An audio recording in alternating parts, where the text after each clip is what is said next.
All right, guys, welcome back to the Agent Investor Podcast. I'm super excited for our guest coming up, super successful agent investor himself, Mark Loeffler. Hey, Mark. Loeffler. That's okay. Did I screw it up? Yep. Man, okay. So funny because before I got Mark on the podcast, we were kind of just doing a show intro, and I said, okay, like, how do you say your last name? And then I thought I had it right, but I guess not, huh? That's okay. So Mark, Not many people do. that's okay. I don't feel too bad about it. Yeah, if your name was easier to pronounce, I would have probably had an easier time. But anyways, so Mark, tell us a little bit about your background, like where you're geographically from, like how you're involved in real estate now, and then we'll get into some of your your past and what you're doing today. Yeah.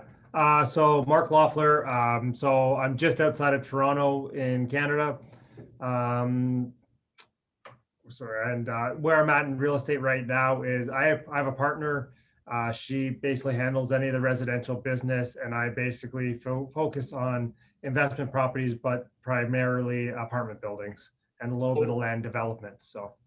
Yeah, interesting that you're doing apartment buildings. That's something that we've been getting into in the past like 12 to 18 months. And we always used to just buy kind of like traditional, like 2-family, 3-family, 4-family. And now that we've kind of veered off in this route, we're pretty happy we made that jump. But that's cool. So you're doing a lot of things. So let's back it up for a second. So how did you get into real estate to start?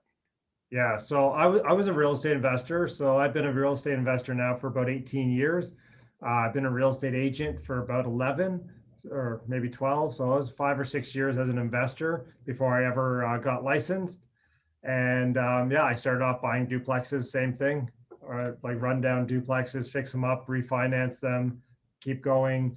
And then at some point, I had a hard time finding an agent in an area, and I'm like, well, there's not really any good ones. Why don't I just get my license? And I got my license, and that was the beginning of the end, I guess.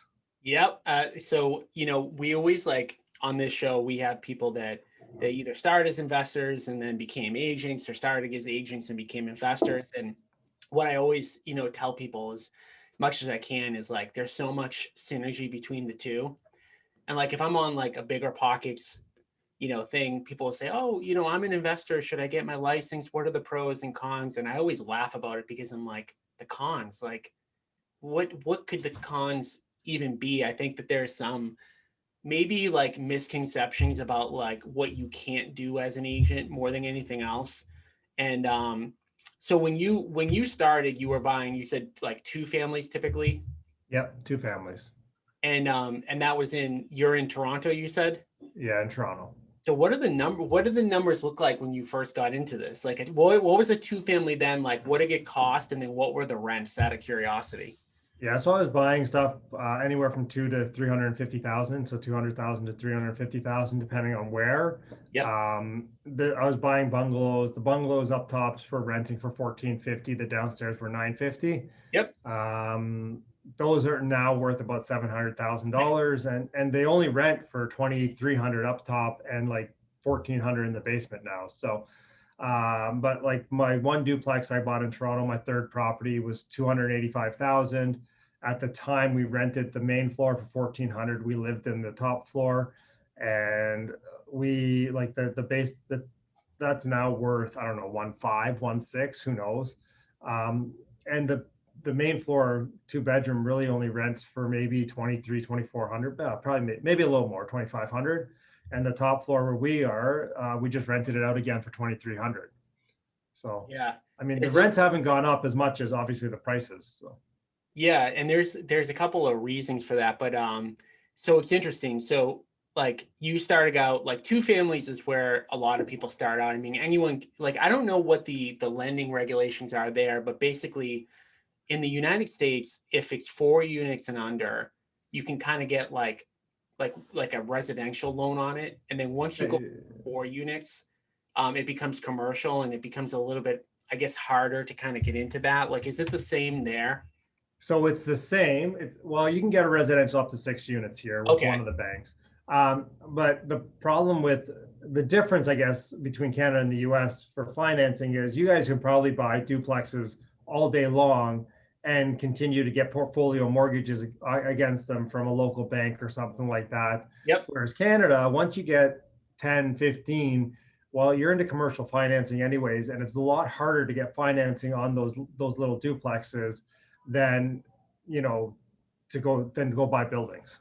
Yep. Yeah, it's interesting because like when it becomes harder, it's a negative in one way, but then it reduces the amount of competition in another way.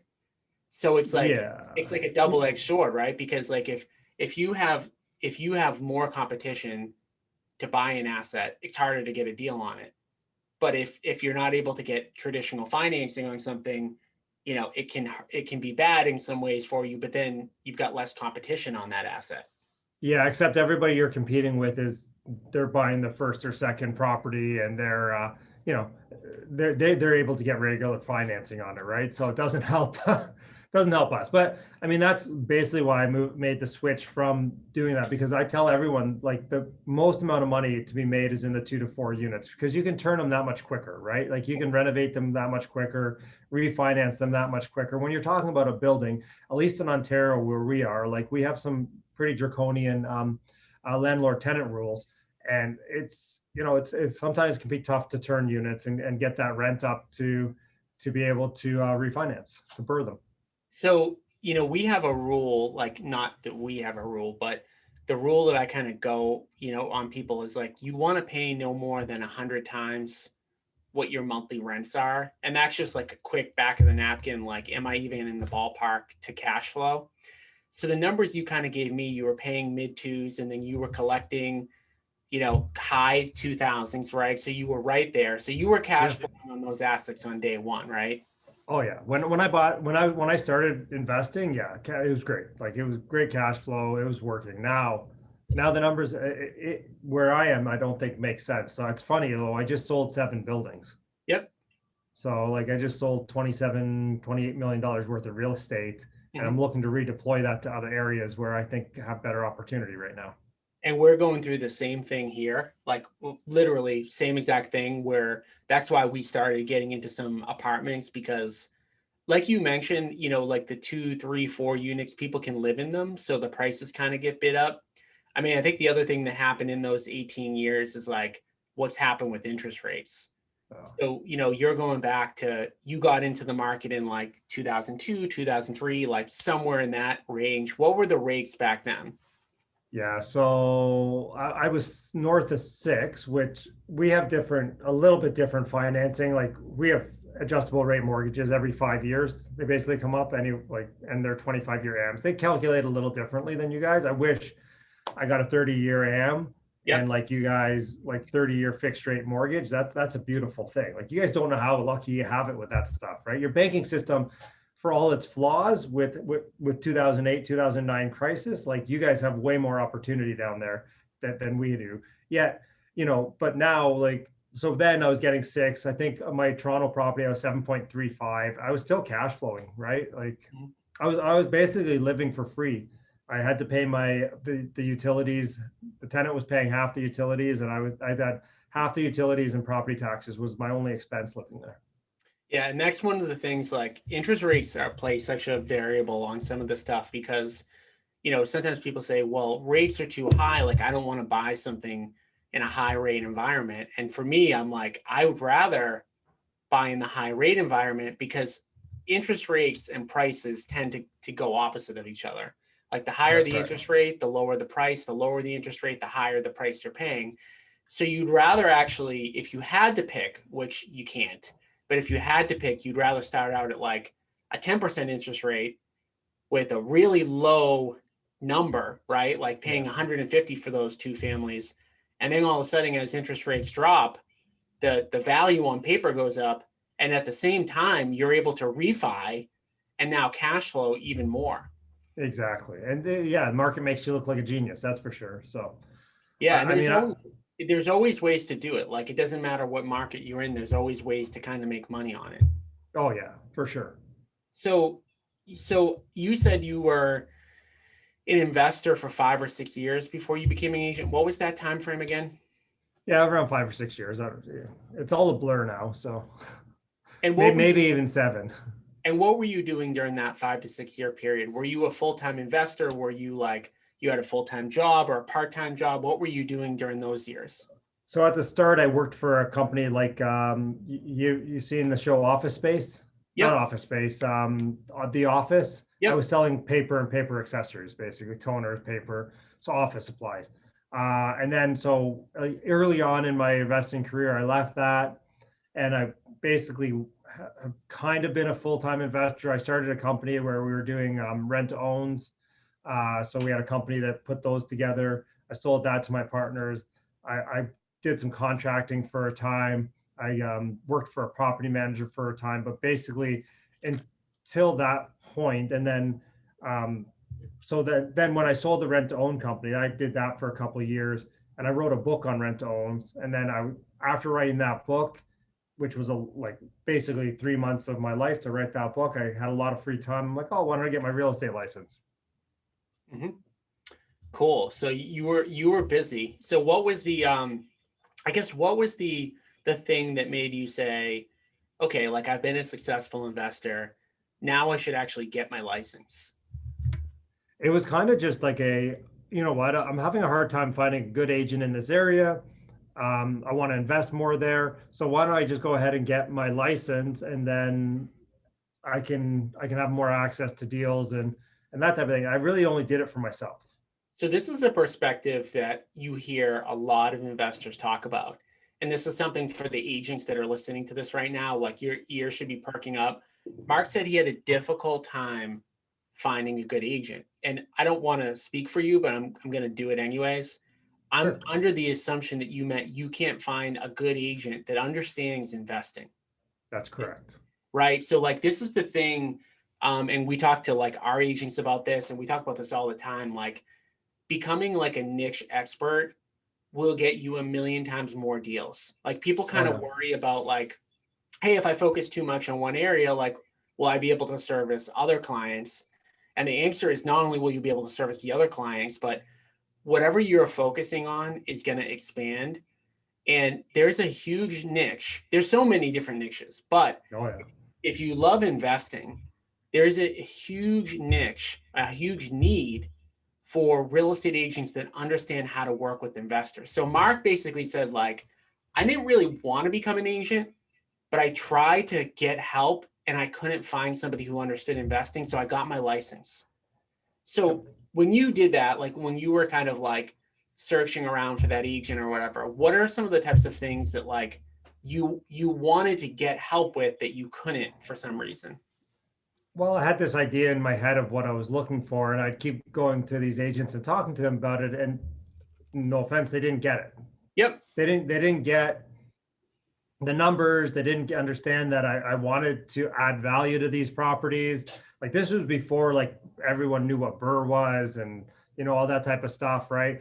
And nobody got it. And they kept showing me properties. And I'm like you're wasting my time. Why am I at this property? Like this is not what I've asked for. And like I end up seeing 100 properties with one guy, and I'm like, you just don't get it. Yeah. So Yeah. And so like I think the thing is like most agents get trained to work people that they know that know, like, and trust them. Their center yeah. of influence, their sphere. And you get a lot of really great deals from your sphere. But it's hard to kind of serve a particular niche if you're not educated. And so like I always talk, about the fact that I think like agents are crazy if they don't invest. But on top of being crazy for not investing themselves, like I think you should at least learn how to service investors, because if you even do like a you know, half okay job at it, you're Yeah. probably going to get a ton of business because you're not going to find too many people who even half understand it. Well, I mean, you go back, and I did this for my own things. And then, one person asked me, hey, you're out there. Can you help me find this property? I'm like, Yep. sure. You know what? It's not what I'm looking for, but like, I'm happy to help you. And then that just snowballed. My first year, I think I did like 56 deals. And so this is the other crazy part about this business that I find, and I see this all the time when people add the investing, I call it like investing tools. Like you add the investing tools to your agent business. I have so many at my own brokerage. So I've got a 350 person brokerage. In my own brokerage, half of our top producers are either investors or they invest in real estate in some way. And the crazy thing about it is a lot of agents spend a lot of time to try to sell like 20 houses a year. And selling 20 houses a year, like with the price points they're at today, like you're making well over six figures. But the crazy part about it is that the people that invest or service investors, half of them, like, I don't even think about them as agents because they're not actually even like out there really trying to get deals, but they're using these investing tools. So it's like by accident, they're a top producer. So did you find, like, is that what happened with you, or did you start to like focus on trying to like do deals as an agent? No, it just happened by accident. And then it became like I did so many deals my first year, so many deals my second, I did like 70 something my second year. And then my third year, I'm like, oh man, like, Yeah. and then it's like, okay, I joined, like I was with like this little nobody firm that they leave you alone, you leave them alone type thing, right? I Mhm. kind of broke their system. Yep. But and then I went to it, I got actually educated. I'm like, oh man. First off, I never talked to any other realtors. I didn't know. I just thought everybody did that many deals. I Yep. didn't know that there was, people struggled most times to do 10 to 15 deals their So, first year. And so funny you say that. I just had an award ceremony last week, and two of our top agents are investors. And I called them and I'm like, you won an award. Like we had to do our awards virtually this year. So I called them and like, I won an award. Like I barely sold any houses. I was like, no, you were actually in the top 10. They're like, yeah. what? Like I had no, like, so what are people selling that aren't doing well? I'm like, well, some people don't sell like more than like five houses. They're like, what? How's that even possible? But Yeah. it's like, because it kind of comes easier to me as an investor that you're like, how could you not be like popping these off? But so Yeah. like for you, You find one good investor. I mean, that's 5 or 6 deals. and that's the thing. So for you, like, let's just talk about, because I think this is just like, if someone can grasp this and like implement it, it's so important. So like you did 50, which is actually, that is crazy to do like in a year where you're not really focused. We don't see typically people doing 50 when they're not really trying. But like, who were the types of clients that you were like servicing in order to get that 50?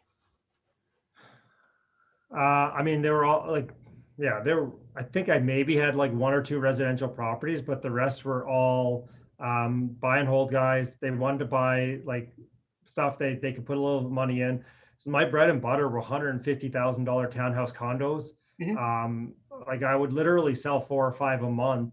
And I was at a brokerage in Toronto where the average sale price was probably 600,000. And these people were like, why do you sell all these? I'm like, well, let's look at it. I make $4,000 per deal. I sell 4 or 5 of these a month. That's a good salary. And then if I sell a $500,000 property or something else, that's bonus, right? Yep. That's how I looked at it at the end. And I just kept turning those, and they were easy to get financed. Those $150,000 townhouse condos were renting for $1,300. And they were easy. So were you going to people that you knew and like pitching them like, you should invest in real estate, here's the opportunity? Or were No, people that you were doing it and coming to you like, how is it working? So at first, because I was an investor, I was at these networking events. I would go to education events and I'd talk to people, and I was a decent investor. People knew me. I'd spoke on stage a couple of times. So when I got my license, that basically, I was kept talking to people, and they're like, "Well, I'm having trouble finding something." I'm like, well, "What are you looking for?" I'm like, "Yeah, come out one day next week. We'll look at 3 or 4 properties. You'll buy one." I told them, and then that just what would happen. So, and then they obviously everyone knows each other, so they said, "Well, you can't find a property. Go talk to Mark. He'll connect you." Yep. And I I think just that's kept, the other I think yeah, that's the other thing that's so important about working with investors too, is just that like they're not the same as like me and my wife looking for a house. Like if she doesn't love the house, then we're looking at another house. And that could yeah, be 20 houses that I have you go to. That could be 50. That could mean that she says, hey, we're just going to stay put right now. Like there's a lot of variables there. But like you mentioned with an investor, it's like you met these people at a networking event. they're there for a reason. Like they're looking to build passive Yeah. income. They probably don't know exactly how to do it. Maybe they have the idea in their head. Maybe they kind of know what it should look like. And then they see you're doing it, and they just want the outcome, right? They're not looking to say, Mark, hey, I want you to show me 50 houses, and if I don't love them, I don't want to buy them. They're just saying like, hey, show me something that makes money that over the long haul I can build wealth in. And you're like, oh, okay, well, I'll show you 4, and like 3 of them probably work. So you just have to figure out which of the 3 you want to actually bid on. That's right.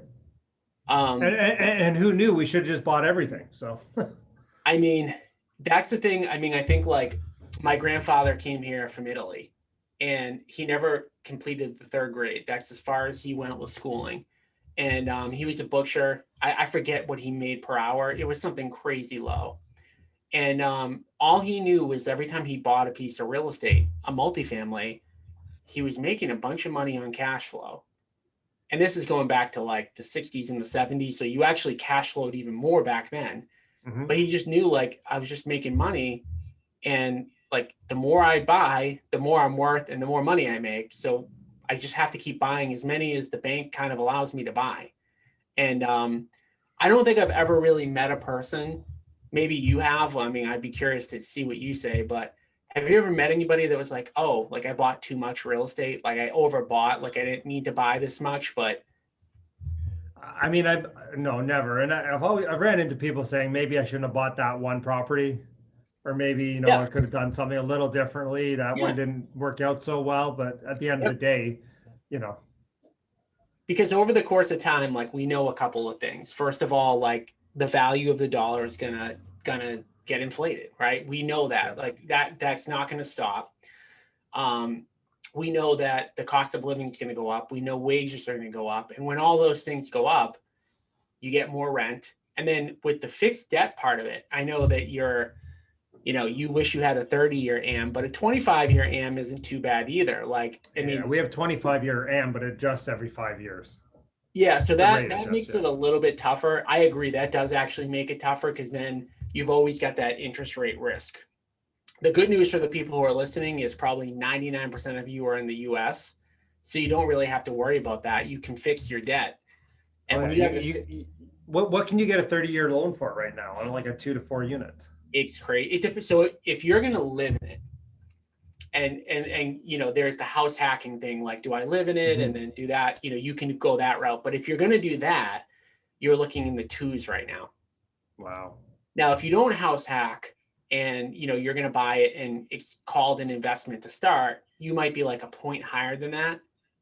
But I mean, that's Still not like free.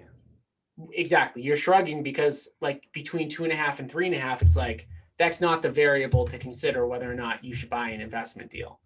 Yeah. Um, so you started.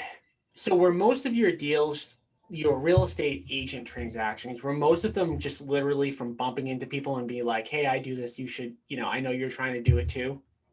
Pretty well, pretty well. And then obviously referrals, but yeah, I didn't do any prospecting. I didn't do any advertising. I mean, I ran a very profitable business because again, I had really no expenses other than these networking expenses that, to be honest with you, I was paying anyways, right? So, Yep. um, yeah, and the problem was I was very buyer heavy. Yeah. So But when when I you got my 3rd year and I did 100 deals, and it's like, oh man, I got to figure something else out here. So so we call that a good problem to have. And yeah, so you obviously went from, you're accumulating assets on your own, right? Then yeah, you're using the real estate agent income, I'm sure, to support, your lifestyle and maybe even buy more properties with the buy more excess. properties. Yep. And so you got to a point, obviously, where you started doing more deals than you had time. And Mhm. for everybody, that's a little bit different. Sometimes that's 30 deals for somebody, sometimes it's 60. Like, we all have different, like, personal lives and amount of hours that we have in a day that we're willing to spend. So you got to a point clearly where you're like, oh man, I need to do something different because I'm just running out of time. So Yeah. what year was that and what did that change look like? So what year are we now? 2021. So 2009 started. 2012. I did 100 deals in that year, and I basically burned through two admins. And like, this is before DocuSign and everything, right? So I used to be like, and I didn't have an office in the town I was working in. I think that year I did get an office in town, or very close. So like before, I'd run to like print shops and whatever, get stuff printed here, faxed there, whatever. Um, and yeah, like so that became okay. I need buyer agents. Mhm. And so I got one buyer agent. I'm like, I'm gonna burn this person out like in like 2 months. And then then I got a team of 10 people all overnight. And then it's like, oh wow, I never liked listings, by the way. Still don't like listings. I find listings, people selling, to be a little whiny, and they annoy me a little bit, right? Yep. Where's the investor side for me was impersonal. Like, it's like, you don't like it, I don't care. Maybe I'll buy it. Do you guys care if I buy this? And they're like, you're gonna buy this? I'm like, yeah, it's a great deal. Why wouldn't I buy it? And they're Yep. like, oh. Yeah, So maybe I want it now. They're like, yeah. this guy's trying to mind trick me here. Yeah, well, people said that, but that's how I ended up buying all my properties. I'm like looking at stuff anyways. I'm like, guys, if you don't get this, you're not going to be upset. Like, this isn't a gimmick. I'm going to buy this. They're like, yeah, go ahead. I'm like, and I bought the worst shit, like hoarder houses, Yep. drugs, whatever. Yeah. But then like I started the team, and I'm like, man, I actually need to figure out how to get listings. And that's when we became prospecting based, and we would call, I went and sat down with Jeff Glover and a couple other people and learned how they did their prospecting. And I hired a listing agent. So all the leads went to him. He called everyone, and overnight I had a 6-level team. That's awesome. So 6 levels, are you referring to like the Millionaire Real Estate Agent? Yeah. Okay, cool.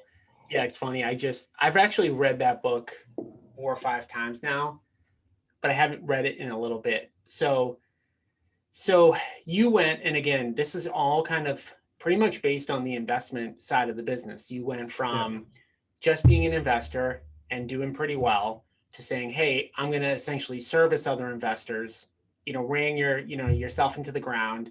And then talk about like, so the buyer agent side of it. How were you kind of doing that? Like when you got up to 10 people, were you just kind of like handing off clients from people that you were getting and just saying like, hey, here's your person, round robin, like that? It was basically, who's up. And if somebody had an expertise, they would work like in that expertise, especially on a referral. But it was just like, hey, oh, you want to do that? Great. I'd have an initial phone call with them. And you know what? My partner, Brandon, he's an expert in that area. He's probably going to be able to service you better because, in today's market, you got to be right on these types of things. So I'm going to connect you with Brandon. He's going to give you a call this afternoon. Does 2 work or 3? And then they would set up a call. I would have him call, and he would take it away, or, Alex, Kelly, Jax, whoever, right? So when you got to that point, were you looking to also like have them like build a business and you're making some money off of their transactions too? Or were you just like, I need to hand these things off, and if they produce, fine. If not, like, I'm going to just keep feeding them.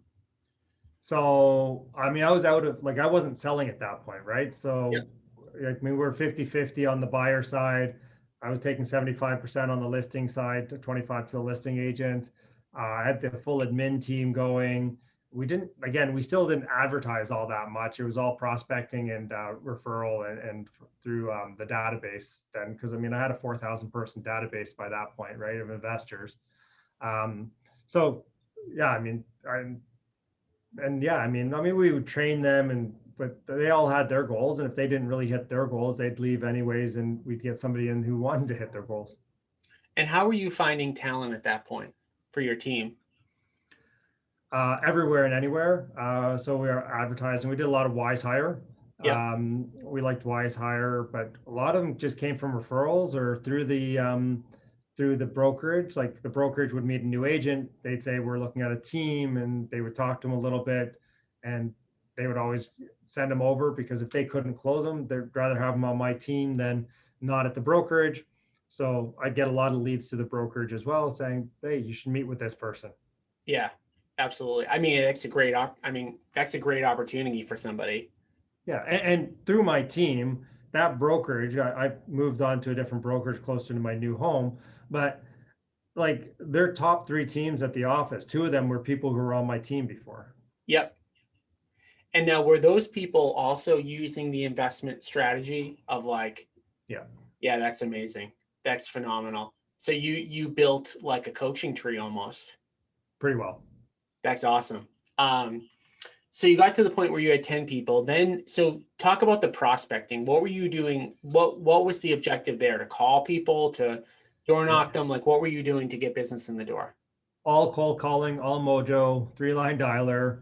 Yep. Um, the basic premise was, hey, it's Mark calling from Keller Williams Real Estate. We're calling today because we recently sold a property in the neighborhood. We know when one property sells, usually two more sell right away. So we were wondering, when do you plan on moving? Yep. And as simple as that, right? Yep. That script over. And I think it's funny because people always are like, what's the best script? And it's like, the best script is just to make the volume, right? The volume of calls. And the script that you use is so simple, but you make enough of those calls and you get people to start raising their hands. Well, people are like, well, not today, in a year. Great. Yeah. Do you mind if I give you a call back in 6 months? And then that would float to the listing agent, and all his job was to follow up with those. So when you were doing that, now who was making the calls? Was it like a staff member or was it agents that were making the calls as well? But buyer agents made those calls. We also had two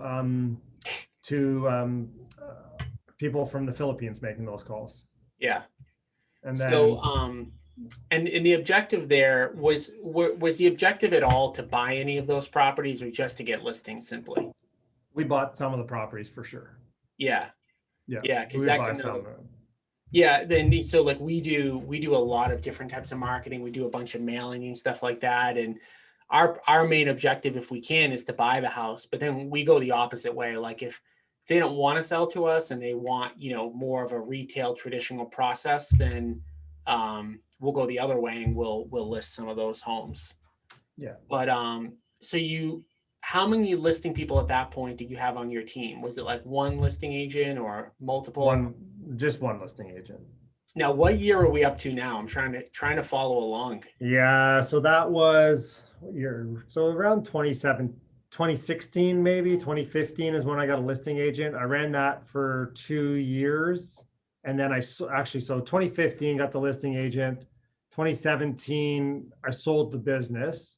Oh, wow. And then I didn't do anything for a year, maybe two. I bought real estate myself personally. Yeah. And then 2019, I actually became like an office manager, team leader for Keller Williams. And then at the start of 2020, I got out of that and basically just said, okay, I'm gonna do real estate. It's what I do best, and I'm basically focused on commercial properties. And my partner does the residential side because I still get a lot of those leads. So she handles that, and there's just two of us. And again, keep it simple. Yep. I hear that too all the time. And, sometimes you can make almost as much money being small as you can being bigger. Yeah. Like again, we'll net $500,000 in GCI and yeah. Yep. Hear it all the time. Like people are like, I get 15 team members and I'm making like $1 more than I did when I had 2 team members. That's right. And I'm trying to make more than that $1, of course, but like I'm kind of just making a little bit more being bigger because it's hard. Like as you get bigger, like things are harder to control. Like, and it's like who's leaving, who's going, like how do you get the right person and who's sleeping with who and all. Yeah. A lot of stuff, right? A lot, like you mentioned, a lot of it really comes down to the personal side. It doesn't even come down to the business side. It's like, someone gets in trouble, this or whatever, and just a lot of stuff. And so when did you officially kind of at what point did you make the push where you're like, I don't really want to keep buying, 2 families anymore? Yeah. So I've been buying apartment buildings exclusively for the last 5 years. And what does an apartment building mean for you? Like what are we talking, like unit count, like that you're targeting? So 18 units plus typically. So around 20 to 35 units is typically what I'm looking for. Yeah. And you so at least what we find here is when you start to get above 100 units, you start to get into you start to get into people that they're not really going for deals. They're just like placing money. So Well, they have pension money, and yep, they need to do deals because they make acquisition fees. They need to make their fees in their funds and stuff yep, like that. That's how they make their money on these REITs, right? Like yep, they raise the money over here, and then they make a 2% acquisition fee. They make a management fee, and then so what happened, at least in Canada, was that used to be that 80 to 100 unit plus, but that got compressed. So now those people are looking at 40 units. yep, Right. And I'm just like, so I just sold a 32 unit and I had REITs looking at it. And I was like, yep. wow, I thought this was too small. But, and so that's who I'm competing with. So always when I wanted to go bigger, I was bumping up against, people who are getting pension money at half a point. Yep. Yeah. So it's so interesting. And like we've jumped around so much. You've pretty much done it all. I mean, if you're talking about like residential side, like you've pretty much gone from like day one to kind of like, you can always do more, right? I want to say the pinnacle, but like, I mean, I've been told I should start my own REIT or do an LPGP here. And I'm just like, at that point, to me, it gets too complicated. And it's just like, I like to keep it simple. I have my like last 5 years, I've been buying with exclusively one partner, two partners type thing. So it's been easy. It's been simple. And yeah. And I think the thing is, right, like for most of the people that are listening, like you've gone up pretty much all the way that you can go. And like you mentioned, hey, there's still another level that you could go to. But like for a lot of the people that are on this call, like I want to just go back to like, your beginning, which was just very simple, right? You buy that 2-family. And I think, you talked about being on the 6th level or whatever level, we have Gary Keller kind of defining it as, but like, there's steps along the way and you went through them really quickly. And like we talked about pretty much each year of your career in like 30-second snippets. Yeah. But there's all these little things that happen in between, right? Yes. And so 100%. So I think the thing, for people that are listening, like if you haven't started investing yet, like most people's stories sound like Mark. They start out with this really simple thing like, hey, I wanted to buy one multifamily. Hey, I wanted to flip one house. And it all starts with that like one kind of like first deal. And then as you go along, like Mark didn't jump to buying like 25 unit apartment complexes like his third deal. He kind of went up and then he tried some stuff. It probably didn't work. He figured out what he liked to do. Maybe he didn't like to have a big team and now he wants to focus on apartments or whatever.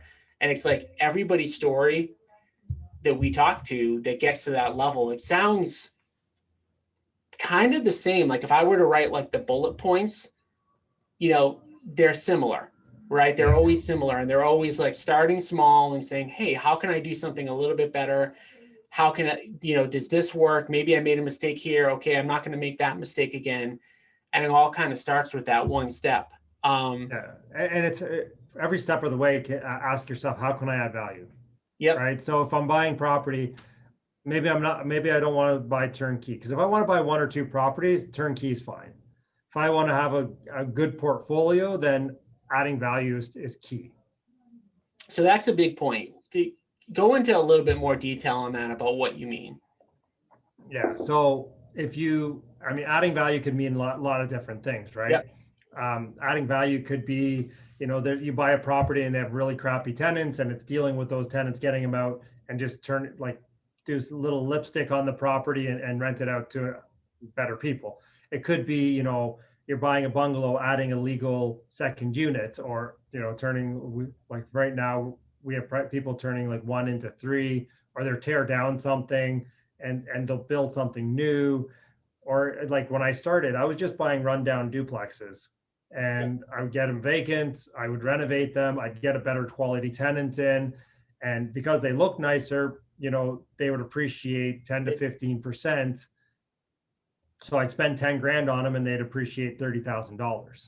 So this is just another concept that like, I'm actually in a coaching program. I've been for the last 6 months on buying apartment complexes. And one of my coaches always says to me, like, there's no such thing as like actual passive income. Yeah. And what he means by that, and I think like this is kind of highlighting the point, and it really hit home for me, is like, unless you just have like capital that you can deploy, which most of us don't have $10 million right now that just needs to get deployed. Unless you have that, you're kind of like sweat equitying in a way. You're the active partner. Yeah. Get to the income, right? Because like what you had said about adding value, it's like in order to add value, you're doing something that somebody else doesn't want to do, right? You're dealing with attending somebody doesn't want to deal with. You're fixing a property up. You're adding a unit, which, you know, maybe you have to go through zoning. You're doing some work, and it's worth it because the dollar per hour is extremely high, but it's not necessarily like passive in the way that you may kind of read a book and it's like, hey, like, you know, just do these 3 magical things and you'll never have to work another day in your life. Yeah. If you want passive income, go buy a REIT, I guess. Right. And you can do that. And you can do that, but you've got to have huge capital to start. So, so for you, like when you were starting, like, did you have any, like, what made you say, I want to do investing to even begin with? So I saw that my grandfather had, you know, he had like a couple properties, like not a big portfolio, but like I saw, you know, he bought one property at $10,000 or whatever, and it was worth this much money now, right? And it's like, well, that makes a lot of sense, is, you know, buy a property and hold it. Then I read Rich Dad Poor Dad, and then I read we literally have the same story. It's actually crazy with the grandfathers and then the Rich Dad Poor Dad. But go ahead. And then I read Dolph DeRoos, Real Estate Riches. Okay. And Dolph DeRoos, Real Estate Riches, was the Rich Dad advisor at the time. Yep. And basically that was the basic numbers. And he's the Australian guy. New Zealand. Yeah. Oh, New Zealand. Okay. Yeah. Similar. Yeah. I'm getting there. Don't tell them though. But yeah, and then it was the numbers, and I just started running numbers, and it was like, you know, is it this simple? And then I bought my first property, and I'm like, yeah, I mean, it's a little bit more work, obviously, because I was managing the property, I was doing the renovation, I was actually doing actual renovations, which may be good at start, but don't keep doing that. And then, you know, and then I bought another one like the next block over, and then I started buying, you know, I bought my principal residence, and I bought a couple more in that area, and then it was, I kind of moved around to different areas a little bit too. As one area got a little too expensive, I went to another, and I was just hunting cash flow basically. Yep. Yeah. Rich Dad Poor Dad is one of those books. Like if the listeners, if you haven't read that one yet, it's a must read or listen to on Audible. I remember. Well, I read it every year still. Do you still read it? Yeah. It's one of those books. It's kind of funny because I started getting mad about it. Like I read it, I got so excited, and then I didn't know what to do next. This is when I probably read it around the same time you did. I'm going to say I read it in maybe 2004. And I was about 20 at the time. So I'm 38 now. And I was 20 reading it, and I was like, I don't know what to do next. Like, I just want this book to tell me what to do. But something about the book, I loved it, and it made me get motivated. And I was at the time pre-med, and I was like, I don't want to do this anymore. I just want to invest in real estate. And it was like it turned that switch on. And then I spent the next couple of years kind of like trying to figure it out. It took me like 3 years to do my first deal because, quite honestly, I was scared. And that was the only reason. And I was young and all that good stuff. But that was the book that just like, same exact thing as you. I'm like, my grandfather had a 3rd grade education. He came same, like he didn't have, I don't even think he had 3rd grade, but that's okay. Like he was from the prairies, right? Like it was just, you know, like he had to work. So it was like, you know, maybe you should keep going to school, but you don't really have a choice. You have to actually work right now. So, so that's what happened. And it's like the same thing. And it's like, I think that's the big thing, like with the Rich Dad Poor Dad or a similar book, it's like, you've got to start with understanding like how big the upside is to start, because you're definitely going to get kicked in the teeth all along the way. And Mark, like, you're definitely a super positive guy. So there was almost no negative stories that you told all throughout the whole thing. And it was kind of almost like, hey, this was pretty easy. But like, I again, I can promise you, I know that within those stories that you kind of, it almost seemed like, oh man, like Mark's special, like he had no problems. Within that, if you start to jog your memory, I'm sure you could write a book on all the problems that you've had, right? Probably, but I mean, I think it's funny though, because people always like, I was talking to another investor the other day, and they're like, "Hey, do you remember when that happened?" I'm like, vaguely, like it was Yeah. something, and it was pretty major, and like But that's a you lost a couple $100,000, but it's like, well, I can't do anything about it. It's done, and I'm not like, I find that you lose money if you chase that money. It's like, and fine, it's happened. What's that's next? that's a mindset thing though, which Yeah, is that you're not focused on the negative. Like the yeah, negative is happening to you, but because you can't do anything to change it or control it, you're moving on, that's right? it. So go ahead. I was gonna say, so it's really funny, like, you read like the David Box or you get David Ramsey or whatever, right? Dave Ramsey, and they talk about saving, saving, saving, and oh, you if you don't stop for coffee or whatever that is, Hmm? you save that dollar or whatever. And at the beginning of the COVID, like I was on this other podcast, like with a brokerage or whatever, and they're like, "Well, what did you do to save money in COVID?" I'm like, nothing. I didn't like shut down. I didn't call my insurance. I mean, I deferred some mortgages on the apartment building because, well, why wouldn't I? Because it's free money. And but they're like, well, what do you mean? I go, well, I just focus on making more money. Yep. Like I don't like, if I have a spending problem, it's not a spending problem. It's an earning problem. Yeah. Yeah. And so like all of that stuff, I mean, like, you wrap it kind of all up into one. It's like, again, we have people on the show every week. And these characteristics are the stuff that, like, if you're looking to get into it, if you're looking to do this stuff, like, you just have to kind of take note of the types of people that are on the show and how they think about life. Because how they think about life is typically different than how, like, the vast majority of people think about life. And I'm not saying it's better or worse, right? Morally, it's irrelevant, but Yeah. financially, it's very relevant because at the end of the day, like that mindset is typically the distinguishment between somebody because we all have people that work 50, 60 hours a week and they're not moving the needle in their financial picture. 100 hours a week. Like we got a person like you, right? Like you just took some time off. Like, Yep. okay, like I can just take some time off if I want. Now you earn that time off, but like you had the ability to do it, right? Yeah. And I mean, I could have kept being off, but I kind of got bored. So Yeah, it's to me, there's nothing more exciting than real estate. Like, part of oh, me is, you got to start doing options trading. Jeez. oh no, no way. No way, because you know why? Like I so many people are talking about the stock market right now, but it's something that you can't control. Like you can't really have an impact on whether a company That's is true. either going to do good or bad. And even if you kind of like have like a lot of knowledge about a company, all it takes is like a product becoming obsolete, a leader leaving, like something Well, like happening. you look at Amazon, they killed earnings. They crushed it. 100% better than expectations. And what's this? Bezos says he's leaving, and the stock goes down. Yep. So it's The like, best quarter ever. So and you can't, to me, like, and this is just why I love real estate. Like people, like I have no money in the stock market, not a dollar. Um, and people say to me like, why aren't you interested in it? And the answer for me is I can get a higher ROI on my money, guaranteed, within my control, than hoping that somebody else either runs the company the right way or like the market just keeps going up or the economic conditions are right.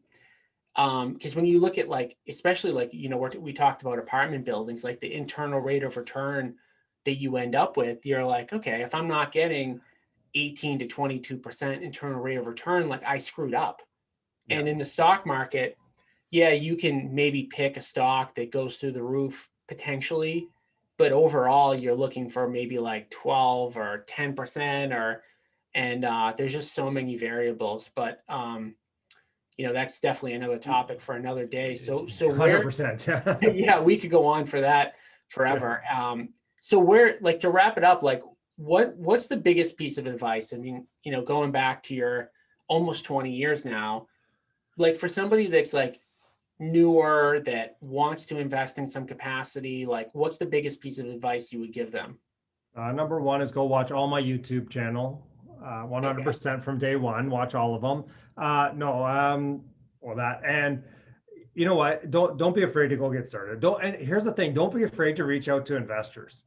Like I've reached out to some major investors who own like a crap ton of real estate. I've talked to all of them. I've talked to guys when I started out who were buying duplexes. I volunteered. One guy was like investing in a neighborhood I was interested in. I said, "Oh, you know what? You're renovating it. Why don't I come help?" Like I worked for a contractor for a bit. I know a little bit of what I'm doing. Happy to come help and work for you for a couple of days for free. And basically, I wanted to find out how you financed it, what you did, how you're doing this.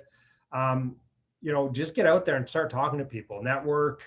And I know it's COVID. I don't know what you guys are down. Like Canada, we're a little bit more COVID crazy, I think. We're locked down and stuff. But I mean, just still, you get on Zoom, you talk to people, right? Like everybody's willing to share. Like nobody got here alone, right? Like we all had help getting here. And if you're interested and you actually come and you talk to people and you take action, if you come and like waste my time and then don't do anything with it, well, the next time you call, I'm probably not, going to be as receptive. But if you go ahead and we talk and you go do some stuff, you come back with some questions, I'm happy to help. So and most people are. So just get out there, meet other investors, and start taking action. Go look at properties. Go, put offers in. They might be low balls, they might be whatever, but start doing it. Running the numbers. Running the numbers is one of the biggest things. So you mentioned a YouTube channel. Do you actually have a YouTube channel, or were you joking? No, I have a YouTube channel. We're What's we're the almost name? 2,800 subscribers now. The Mark Loeffler Experience. Okay. So one last thing to wrap up on this. There's a saying that I heard a while back at an investment seminar: the more you learn, the more you earn. And I know you were kind of, joking around, like plugging your channel, but it really is true.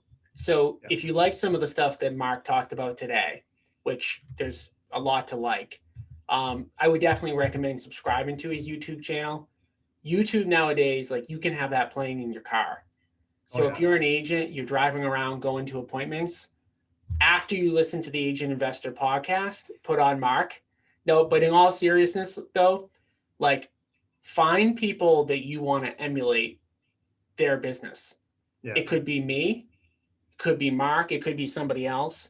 But nowadays there's so much free content.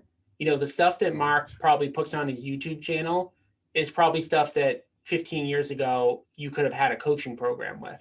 Coaching program or a book or a seminar for sure. I wrote two books way back in the day when YouTube wasn't a thing, right? So exactly. So it's like nowadays, like you mentioned, people are so open to sharing. All you need to do is be receptive to listening. So go through his channel, look for other channels that are going to help educate you.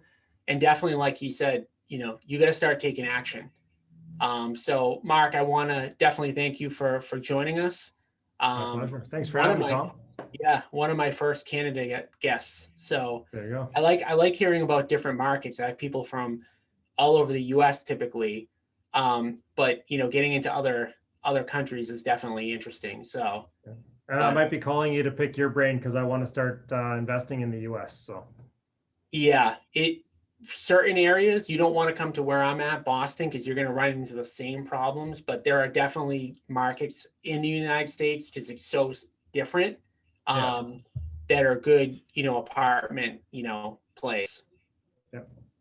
Good. So, all right, Mark, thank you again. And guys, I want to thank you for joining the Agent Investor podcast.